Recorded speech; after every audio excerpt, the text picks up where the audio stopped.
Asia কাপে super ফোরের প্রথম ম্যাচকে সামনে রেখে আজ সংবাদ সম্মেলনে হঠাৎ মুস্তাফিজুরকে নিয়ে কেমন কঠিন মন্তব্য করলেন শ্রীলঙ্কার অধিনায়ক কুশল মেন্ডিস, যা শুনলে আপনিও অবাক হয়ে যাবেন।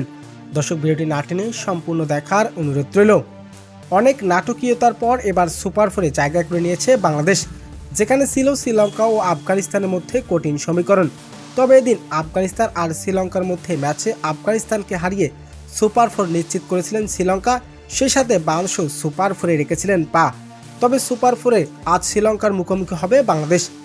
তবে এদিকে বাংলাদেশের বড় নায়ক কাটার মাস্টার মুস্তাফিজুর রহমান, বাংলাদেশের আরেক নাম ভরসা মুস্তাফিজুর রহমান। তবে শ্রীলঙ্কার আর বাংলাদেশের মধ্যকার ম্যাচের আগে সংবাদ সম্মেলনে হঠাৎ লাইভে এসে একই বলেন শ্রীলঙ্কার অধিনায়ক কুশল মেন্ডিস।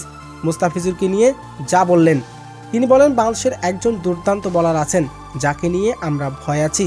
তিনি আর কেউ নন, বাংলাদেশের কাটার মাস্টার মুস্তাফিজুর রহমান। তিনি একাই ম্যাচের মোড় ঘুরিয়ে দিতে পারেন। তিনি চাইলেই এক ওভারে সবকটি উইকেট নিতে পারেন। তার বল খেলা একেবারে অসম্ভব।